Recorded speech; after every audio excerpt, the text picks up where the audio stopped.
बहुत बहुत धन्यवाद।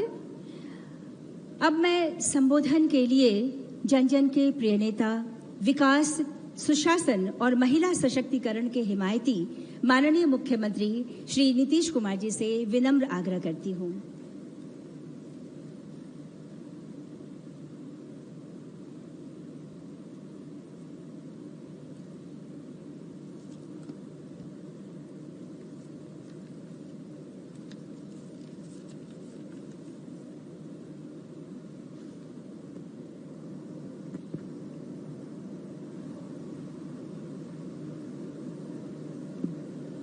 भारत के महामहिम राष्ट्रपति आदरणीय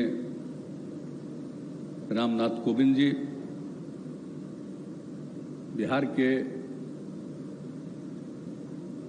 महामहिम राज्यपाल श्री फागू चौहान जी,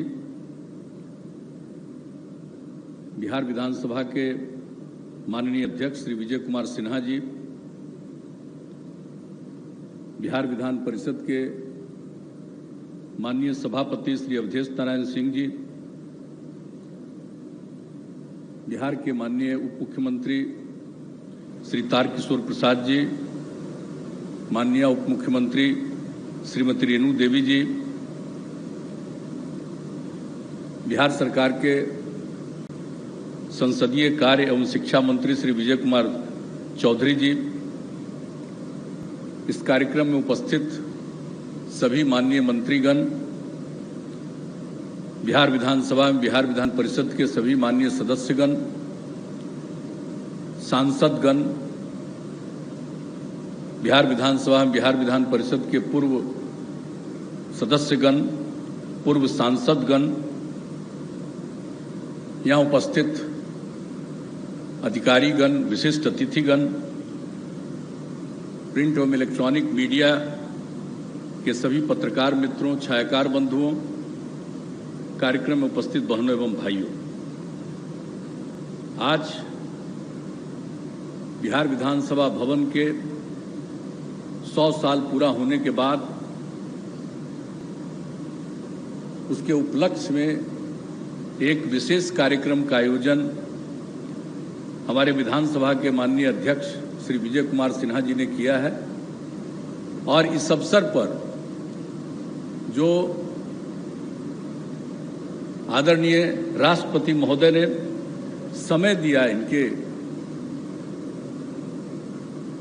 अनुरोध को, सब लोगों के अनुरोध को इन्होंने स्वीकार किया और यहाँ आने का समय दिया, इसके लिए मैं उन्हें हृदय से धन्यवाद देता हूँ और उनका मैं अभिनंदन करता हूँ कि आज वो यहाँ पधारे और उनसे तो यहाँ का रिश्ता बहुत पुराना है। जो हमारे आदरणीय राष्ट्रपति जी हैं रामनाथ कोविंद जी, अभी तो सबको मालूम है कि हमारे यहाँ बिहार में लगभग 2 साल के लिए राज्यपाल रहे थे, लेकिन राज्यपाल के बाद पहली बार राष्ट्रपति होने का अवसर इनको मिला। ये कोई मामूली बात नहीं है, बहुत ही विशेष बात है। जब ये राष्ट्रपति बने तो हम तो सदैव कहते हैं कि हमारे बिहार के ही हैं, ये तो पूरे देश के राष्ट्रपति हैं, लेकिन हम बिहारी लोग इनको बिहारी भी कहते रहते, क्योंकि यहाँ के राज्यपाल थे और उसके बाद पहले भी एक राज्यपाल बने, लेकिन जो वो बने स्वर्गीय जाकिर हुसैन साहब, वो पहले यहाँ राज्यपाल थे बहुत पहले, लेकिन पहले उपराष्ट्रपति बने और तब वो राष्ट्रपति बने। लेकिन हमारे श्रद्धेय रामनाथ कोविंद साहब तो राज्यपाल से सीधे राष्ट्रपति बने, तो ये कोई मामूली बात है और इतनी बड़ी प्रतिष्ठा हुई है तो हम लोगों को तो बेहद खुशी होती है। और यहाँ पर कई बार आने का मौका मिला, हम लोगों ने आमंत्रित किया। राष्ट्रपति जब बने उसके बाद इनको पहली बार कार्यक्रम के लिए हम लोगों ने आमंत्रित किया। जो तीसरा कृषि रोड मैप की शुरुआत हम लोगों को करवानी थी, तो वो इन्होंने 9 नवंबर 2017 से किया। इसके बाद ये खुद आए, केंद्रीय कृषि विश्वविद्यालय के इस पर डॉक्टर राजेंद्र प्रसाद केंद्रीय कृषि विश्वविद्यालय के दीक्षांत समारोह में ये पधारे 15 नवंबर 2018 को। और फिर हमने इनसे विशेष तौर पर मिल करके आग्रह किया और इसको इन्होंने स्वीकार किया और इसके लिए जो विश्व शांति स्तूप राजगीर में है उसका 50वां वार्षिकोत्सव था, उसके लिए ये 25 अक्टूबर 2019 को पधारे और जो विश्व शांति स्तूप बना, फूजी गुरुजी ने इसका निर्माण कराया, जापान के हैं और कितना बार वो भारत में रहते थे आज़ादी के पहले और उनका कितनी बड़ी भूमिका थी और उन्होंने जो विश्व शांति स्तूप का निर्माण करवाया और उसका शिलान्यास 6 मार्च 1965 को उस समय के आदरणीय राष्ट्रपति सर्वपल्ली राधाकृष्णन जी ने किया था और जब बन करके वो तैयार हो गया तो 25 अक्टूबर 1969 को उसका उद्घाटन किया था उस समय के आदरणीय राष्ट्रपति श्री वीवी गिरि जी ने। और इसलिए सब लोगों की इच्छा थी कि आज 50 साल पूरा हो रहा है और फिर आदरणीय राष्ट्रपति जी को इस कार्यक्रम पर आना चाहिए, तो हम गए थे। इन्होंने हम लोगों की बात को स्वीकार किया और आए और इतना अच्छा कार्यक्रम हुआ, सब लोगों को इस बात को लेकर के प्रसन्नता हुई। तो आज यहाँ पर पधारे हैं, इसके लिए हम सब लोगों को बड़ी खुशी है।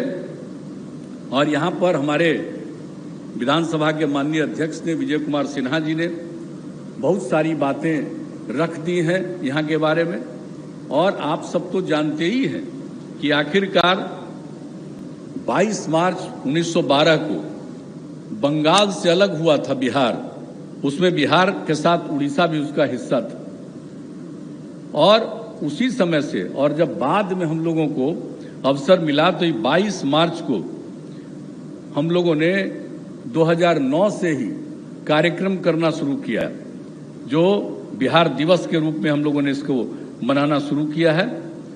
और इसके अलावे जब ये 2009 से हम लोगों ने शुरू किया और 2012 में 100 साल पूरा होने के बाद जो कार्यक्रम जबरदस्त हुआ, लेकिन इसी बीच में जो हमारे उस समय बिहार विधान परिषद के उस समय के जो माननीय महत्वपूर्ण सभापति थे स्वर्गीय ताराकांत झा जी ने, उन्होंने इतना मेहनत किया, उसको हमेशा याद रखा जाना चाहिए, कितना मेहनत किया उन्होंने। और उसके बाद जो विधायी परिषद बना था उसके लिए 22 मार्च 2011 से विधायी परिषद की स्थापना के शताब्दी समारोह का यानी 12 में हुआ था, तो उन्होंने इसके लिए 11 से ही कार्यक्रम शुरू किया और उसमें बुलाया था उस समय की महामहिम राष्ट्रपति श्रीमती प्रतिमा देवी सिंह पाटिल जी को और बहुत महत्वपूर्ण भूमिका निभाई। एक एक चीज जो पुराना इतिहास था, जो कुछ भी यहाँ पर बना था, उन सब चीज़ों के बारे में सारी चीज़ों को उन्होंने प्रकाशित किया और लोगों के सामने लाया था। और यही इसी के साथ साथ जो सब कुछ था और उसके बाद पूरे 1 साल उन्होंने कार्यक्रम निर्धारित कर दिया था और फिर 3 मई 2011 को पूर्व राष्ट्रपति आदरणीय डॉक्टर APJ अब्दुल कलाम साहब को बुलाया गया था और उन्होंने इस विषय पर बहुत सारी बातें रखी। ये सब काम वो करते रहे और इस जो विधायी परिषद उस समय बना था, उस विधायी परिषद की पहली बैठक जो बन गई थी उसके बाद हुआ था वो 20 जनवरी 1913 को, और 20 जनवरी 1913 को पहली बैठक हुई थी ये पटना कॉलेज में, और इसका भी उन्होंने ही निकाला कि कहाँ पर हुआ था। इसके बाद हम लोगों ने 2012 में पटना कॉलेज में ही 100वें साल में एक कार्यक्रम वहाँ भी किया गया। तो ये सब काम उन्होंने इसकी शुरुआत की और हम लोगों ने बिहार दिवस की शुरुआत की और उसके बाद जो बिहार विधानसभा का भवन बना, जो इसका उन लोगों ने भवन तैयार किया, जब हुआ, जब इसका साइज बढ़ा, पूरे तौर पर मान्यता मिल गई, सब कुछ हुआ, तब उसके बाद यहाँ पर जो काम शुरू हुआ 1920 में परिषद भवन का निर्माण कराया गया। और इसीलिए आज जो कार्यक्रम हो रहा है 100 साल के पूरा होने के बाद, ये जो परिषद भवन का निर्माण हुआ था और अब ये बिहार विधानसभा भवन कहलाता है।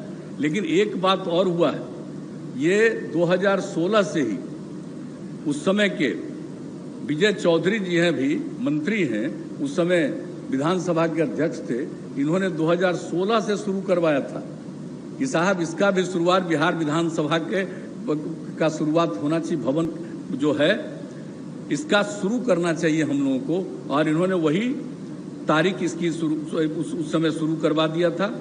और इसके लिए ये भी बधाई के पात्र हैं जो इन्होंने 7 फरवरी से 2016 से ही काम शुरू किया था। और उस समय जो नए विधायक आए थे, जो उस समय संभवतः जो मुझको याद है लगभग 98 थे, और उन लोगों के ट्रेनिंग सब तो कहना उचित नहीं है, ट्रेनिंग तो नहीं कहा जाता है, विधायकों का ट्रेनिंग तो नहीं होता है, लेकिन उनके बीच में बहुत सारी बात उनको बताने का और ये सब काम उन्होंने किया। और ये काम 4 साल तक होता रहा, कोई न कोई प्रकार से कार्यक्रम। और अभी हमारे जो माननीय अध्यक्ष हैं विजय बाबू, इन्होंने सोचा कि भाई 100 साल पूरा हो गया है, हम लोग निश्चित तौर पर करें। और ये सब तो कोरोना हो गया, ये कोरोना के चलते थोड़ा सा विलंब हुआ, और आदरणीय श्रद्धेय राष्ट्रपति जी से अनुमति ली गई और उन्होंने समय दिया, आज आने का मौका मिला। तो एक एक चीज़ जो आज कम से कम कार्यक्रम हो रहा है और उसके बारे में जो कुछ भी हुआ है, ये बहुत अच्छी बात है। अब इसको लेकर के सब लोगों को जानकारी रहेगी, और जो भी हमारा पुराना इतिहास है, आज़ादी की जो लड़ाई है, उससे लेकर के एक एक बात की जानकारी सब लोगों को मिलती रहेगी और नई पीढ़ी के लोग जानते रहेंगे। इस उद्देश्य से इसको किया गया है। और ये जो विधानसभा भवन है, जब हम लोगों को काम करने का मौका बिहार के लोगों ने दिया है, तो हम लोगों ने बिहार विधानसभा भवन का भी एक्सपेंशन कराया। सब तरह से कई प्रकार से हम लोगों ने इसका एक्सपेंशन कराया है, ये सब लोगों को मालूम है। तो हर तरह से का सारा काम हम लोग करने की कोशिश कर रहे हैं। और इस अवसर पर आज बहुत खुशी की बात है, और जो निर्णय हुआ कि आज आदरणीय राष्ट्रपति जी ने शताब्दी स्मृति स्तंभ का शिलान्यास किया, और उसके बारे में हमारे विधानसभा के माननीय अध्यक्ष ने चर्चा कर दी है। ये बहुत अच्छी चीज़ है। जब ये बन करके, आज आपने शिलान्यास कर दिया, वो बन करके तैयार होगा, वो इतना सुंदर लगेगा, वो कितना बढ़िया होने वाला है, इस बात को आप जान लीजिएगा। और उसी समय हमारी इच्छा भी थी कि जब हम लोग ये सब कर रहे हैं तो हम लोगों को बोधि वृक्ष भी लगाना है, और वही सब मिल करके हम लोगों ने तय किया। और आज बोधि वृक्ष का भी बोध गया से ला करके बोधि वृक्ष का भी शिलान्यास हो गया। अब आप सोच लीजिए, बोधि वृक्ष क्या है? भगवान बुद्ध को वहां ज्ञान की प्राप्ति हुई, तो बोधि वृक्ष का मतलब यहां पर लगेगा।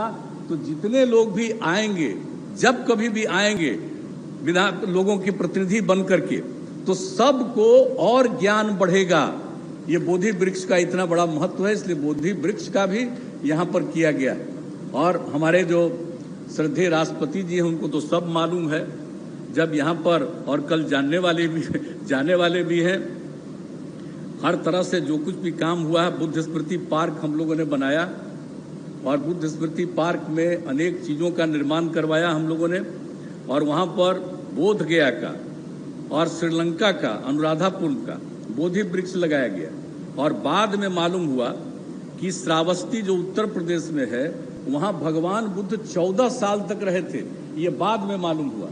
तब वहाँ से भी मंगवा करके बोधि वृक्ष हम लोगों ने यहाँ पर लगवाया। ये सब परम पावन दलाई लामा जी ने हम लोगों के अनुरोध पर जब भी आए, उन्होंने वो भी बोधि वृक्ष का शिलान्यास वहाँ पर रखा। ये सब काम किया गया है, एक एक तरह से जो वहाँ पर बोधि वृक्ष का जो काम किया गया। अब इसके बाद, अब उसमें तो आप सब लोगों को मालूम है कि वहाँ पर करुणा स्तूप का निर्माण कराया गया, बुद्ध स्मृति संग्रहालय का निर्माण कराया गया। कितना अच्छा संग्रहालय बनाया गया, बुद्ध स्मृति संग्रहालय बुद्ध स्मृति पार्क में। और उसमें पहले मेडिटेशन केंद्र हम लोगों ने बनाया था। और जो वहाँ पर करुणा स्तूप हम लोगों का बना है बुद्ध स्मृति पार्क में, ये जरा जानना चाहिए सब लोगों को कि उस करुणा स्तूप में 5 देश से, Japan, Myanmar, south Korea, Sri Lanka एवं थाईलैंड से भगवान बुद्ध का अवशेष, वो वहाँ रिलिक्स वहाँ पर मिला था, वहाँ पर वो किया गया।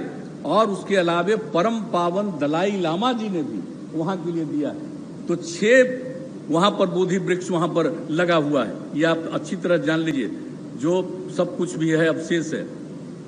और उसके आगे यहाँ हमारे भाई सुशील मोदी जी भी बैठे हुए हैं, बड़ी खुशी की बात है। अब ये जो जाते रहते थे इन्होंने ही हमको सत्यनारायण गोयनका जी के बारे में कितनी बात बताई थी। और गोयनका जी जो यहाँ पर हम लोग बनाए बुद्ध स्मृति पार्क, और किस तरह से होगा, क्या चीज चलेगा, जब हमको ये पूरी बात बताए और उस गोयनका जी का की तरफ से यहाँ पर मैसेज आया कि साहब यहाँ पर विपश्यना केंद्र बनाइए, तो उनकी बात को तो मानना हम लोगों का फर्ज था। इसलिए उनकी बात को मान करके हम लोगों ने विपश्यना केंद्र स्थापित करा दिया। जो मेडिटेशन केंद्र है उसी का एक्सपेंशन करके पूरे तौर पर विपश्यना केंद्र बना दिया। और बड़ी खुशी की बात है कि कल श्रद्धेय राष्ट्रपति जी उसको देखने वाले हैं, बुद्ध स्मृति पार्क को, और उसके विपश्यना केंद्र को देखिएगा। उस विपश्यना केंद्र में आपको बता दें कि 3 जुलाई 2018 से उसका नियमित संचालन हो रहा है और सैकड़ों की संख्या में यानी करीब करीब 1200 लोगों का हो चुका है इसमें भाग लिया। और हम लोग चाहते हैं वहां पर कि हमारे जितने सरकारी लोग भी हैं जो नौकरी करते हैं, इन सब लोगों को हम चाहते हैं कि जरा विपश्यना में जाकर के उसका अनुभव प्राप्त कर लीजिए। और जो भी सरकारी कर्मचारी और अधिकारी जाएंगे वहां पर, उनको 15 दिन का छुट्टी हम लोग देंगे। 10 दिन का विपश्यना केंद्र में ये सब चीज उनको करना है। तो बड़ी खुशी की बात हुई जब कार्यक्रम के बारे में जानकारी मिली कि अन्य जगहों पर तो जा ही रहे हैं, आप विपश्यना केंद्र में जाइएगा। तो मुझे बड़ी खुशी हुई है कि जब आप अब विपश्यना केंद्र में जाइएगा कल, तो हम तो सब लोगों से कहेंगे कि भाई जरा विपश्यना केंद्र का, और जब बनाना शुरू किए तो हम लोग कितनी बार वहां जा करके क्या क्या करना है, स्त्री पुरुष सब आएंगे, उनके रहने का इंतजाम, जो ट्रेनर्स हैं उनके लिए इंतजाम, उनके भोजन का इंतजाम, हर तरह से लोगों की सुविधा का इंतजाम सब कुछ करवाया, ताकि कल जाकर के देखिएगा और सब ठीक लगेगा। और अगर आपका कोई सुझाव आ जाएगा तो हम लोग और बेहतर उसको करने की कोशिश करेंगे। इसी के लिए हम आप आज इसका जिक्र हम कर रहे हैं। तो आप वहां भी जाने वाले हैं, अन्य जगहों पर तो जाने वाले हैं ही। तो मुझे ये सब जान करके खुशी हो रही है। तो आज जो ये कार्यक्रम हुआ है और इस तरह से जो सब कुछ इतने अच्छे ढंग से हुआ है, और हर वर्ष अब इन कार्यक्रमों का आयोजन किया जा रहा है हम लोगों की तरफ, यहाँ के विधानसभा के अध्यक्ष की तरफ से, ये बहुत अच्छी बात है। और इसके आगे भी और भी इस कार्यक्रम को करने का इन्होंने बातचीत किया है कि और लाएंगे। इनकी कोशिश होगी कि आदरणीय प्रधानमंत्री जी को भी यहाँ पर लाएंगे और उनका भी कार्यक्रम यहाँ पर एक करवाएंगे। तो ये सब इच्छा है ताकि सब लोगों को खूब अच्छे ढंग से मालूम हो जाए कि क्या हमारा है। विधानसभा भवन है, जब विधानसभा भी है, विधान परिषद भी है, लेकिन ये दोनों भवन है।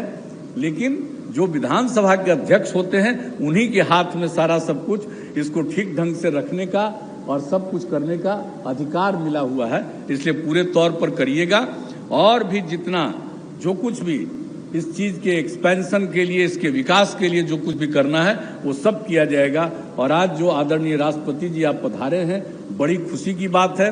और अब जब आप आते हैं तो जैसा मैंने पहले कहा, हम लोगों को तो खुशी होती है कि भाई अब हम लोगों के असली बिहारी यहाँ पर आ गए हैं। इसलिए इन्हीं शब्दों के साथ मैं आपका अभिनंदन करता हूं। और इस कार्यक्रम के आयोजन के लिए मैं विधानसभा के अध्यक्ष को, विजय बाबू को विशेष तौर पर बधाई देता हूं। आप सब जो यहाँ पर इस कार्यक्रम में शामिल हुए हैं, मैं आप सब लोगों का अभिनंदन और स्वागत करता हूं। इन्हीं शब्दों के साथ मैं अपनी बात समाप्त करता हूं।